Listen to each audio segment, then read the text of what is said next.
जय श्री कृष्णा। दाऊ दादा की जय, नंद बाबा, यशोदा मैया, रोहिणी मैया की जय, ब्रजधाम की जय। जननी जगावत उठो कन्हाई, श्री सूरदास जी का ये पद है। अखिल कोटि ब्रह्मांडों के नायक श्री गोपाल ब्रजधाम में नंद जी के अंगना में सो रहे हैं। उन्होंने ब्रज भूमि को ही अपने अवतार के लिए चयन किया और वहाँ विराजे अपनी पूरी सृष्टि के साथ। तो माता श्री श्याम सुंदर को जगा रही हैं, कन्हाई उठो, सूर्य उग गया, उसकी किरणें पृथ्वी पर फैल गई, आओ अपना चंद्रमुख दिखलाओ, मैया बार बार बलिहारी जाती है। सब सखा द्वार पर खड़े तुमको पुकार रहे हैं, बुला रहे हैं कि मोहन तुम्हारे लिए ही हम दौड़े आते हैं। सूरदास जी कहते हैं कि श्याम सुंदर ने ये सुनकर उठकर दर्शन दिया। उन्हें देखकर माता का मन आनंदित हो गया। तो भगवान जब अवतार लेते हैं अपने परिकर को भी साथ लाते हैं। ये सब सखा ऐंठ में रहते हैं कि गोपाल देखो हम तुम्हारे लिए आए हैं, जल्दी चलो, वन की ओर जाना है, खेल खेलना है। तो श्याम सुंदर भी अपने इन परिकर के लोगों का, सखाओं का, गोपियों का कहना मानते हैं। ब्रज के अधीन है श्री गोपाल। तो आइए सुंदर पद का हम श्रवण करें।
जननी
जननी जगावत उठो कन्हाई प्रगट करनी किरण नभ छाई आवो चंद बदाना दिखराई बार बार जननी बलि जाई जननी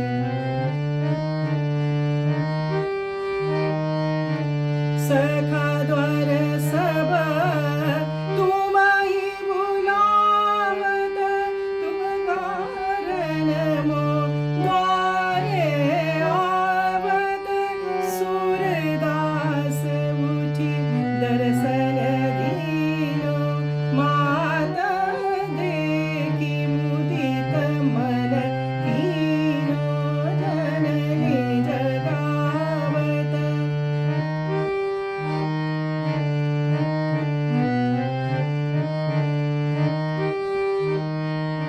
जननी जगावत उठो कन्हाई प्रगट करनी किरण नभ छाई आवो चंद बदन दिखराई बार बार जननी बलि जाई जननी जगावत उठो